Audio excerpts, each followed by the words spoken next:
Extrait du livre « Du sexe au spirituel ». Un livre exceptionnel qui est la transmission d'un échange entre Brigitte Lahaie, spécialiste de la sexualité et animatrice de longue date d'une émission sur Radio Monte-Carlo, et Selim Aïssel, maître spirituel et fondateur de la psychoanthropologie. L'aube du matriarcat. Brigitte Lahaie. La femme prend de plus en plus le pouvoir. Faut-il y voir un retour du matriarcat ? Une société sans père, sans repère, ne serait-elle pas trop permissive ? Quel rôle doit jouer la femme dans l'avenir ? Selim Aïssel. Je pense qu'effectivement, nous sommes à l'aube du matriarcat. D'un point de vue spirituel, mais aussi historique, nous savons que force féminine et force masculine se succèdent dans l'évolution de la conscience, comme dans l'évolution des civilisations et des cultures humaines. Avant de prendre le pouvoir, comme vous dites, en incarnant les valeurs dites féminines, les femmes sont obligées de passer par l'acquisition des valeurs masculines. Nous sommes actuellement dans cette phase-là. Les femmes, aujourd'hui, n'ont pas encore réussi à métamorphoser suffisamment ces valeurs masculines, car cette métamorphose demande du temps. N'oubliez pas que l'homme domine nos sociétés depuis plusieurs millénaires. Ce n'est pourtant qu'au prix de l'intégration, puis de la métamorphose et du dépassement des valeurs masculines, que les valeurs purement féminines pourront réellement prévaloir. C'est pourquoi je pense que ce siècle sera celui d'une transition où ne se manifesteront d'abord que les valeurs féminines les plus superficielles, pour passer peu à peu à des valeurs plus profondes. Pendant le même temps, nous verrons les femmes s'emparer de plus en plus des valeurs masculines. C'est un passage obligé. Après seulement, nous entrerons dans une période matriarcale à proprement parler. Dans un premier temps, des valeurs féminines superficielles se marieront avec les anciennes valeurs masculines, violentes et martiennes. Malheureusement, il faudra que ces deux tendances agissent pendant longtemps encore, puis qu'elles arrivent à bout de souffle, pour qu'émergent ensuite les véritables valeurs féminines.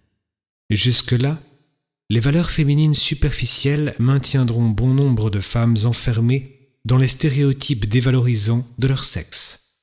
Vous savez, il est très difficile de se libérer d'un double joug, le joug imposé par une société patriarcale et le joug de ce qu'on est devenu superficiellement soi-même. En d'autres termes, les femmes ont à mener un double combat, un combat extérieur et un combat intérieur. Prenons un simple exemple, rien qu'au niveau du langage. Vous dites « les femmes prennent de plus en plus le pouvoir ». C'est un langage martien. Elles ne vont pas prendre le pouvoir. Si elles doivent exister, elles se manifesteront dans une espèce de liberté et de débordement de la créativité. Elles vont couver quelque chose qui ensuite pourra prendre son envol.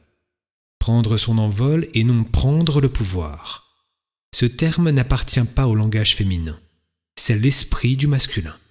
Pourtant, pendant longtemps, c'est ce langage-là qui sera utilisé. C'est de cette manière d'ailleurs que les femmes arriveront à faire passer l'ensemble de la civilisation de l'état patriarcal à l'état matriarcal, à travers cette crise et cette métamorphose. Le processus ne se déroulera pas en 10 ans, il lui faudra le siècle, s'il arrive à son terme. Les forces masculines ont toujours besoin de s'affirmer. Il leur faut absolument démontrer qu'elles existent.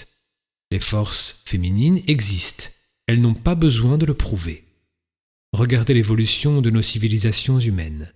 En Occident, jusqu'à très récemment et en Orient encore aujourd'hui, on a caché la femme.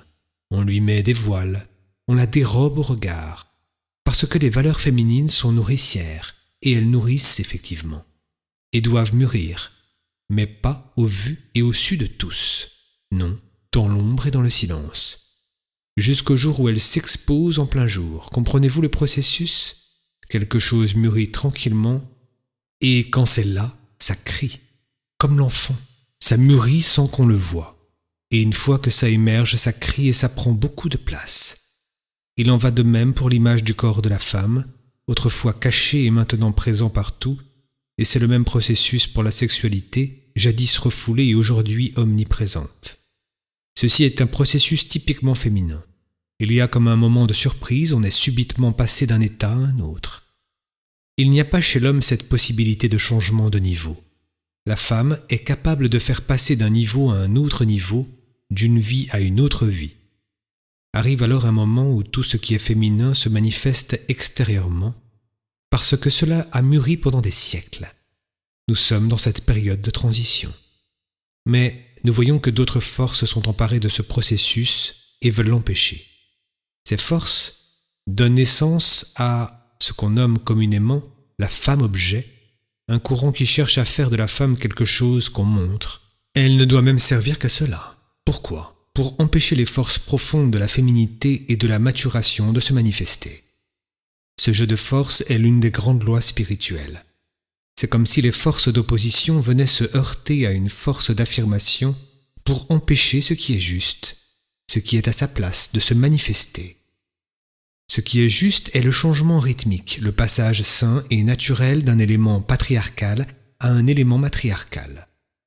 Lorsqu'on pose un regard suffisamment large à travers le temps, on voit ces forces à l'œuvre qui ensuite influencent directement et concrètement la vie des individus. Au cours de ce nouveau siècle, les femmes vont être obligées de s'approprier d'abord ce qu'elles ont commencé à faire, les éléments masculins, pour permettre à nouveau pendant ce temps à quelque chose de mûrir, presque dans le secret, qui pourra se manifester plus tard, en 2 phases. Ce processus rend les femmes plus masculines, mais comme elles sont en général plus adaptables que les hommes, cette masculinisation en sera comme atténuée. Cependant, le processus est en route, et dans les années qui viennent, la femme va prendre beaucoup plus d'importance que l'homme dans l'évolution de la société, et ce, dans tous les domaines.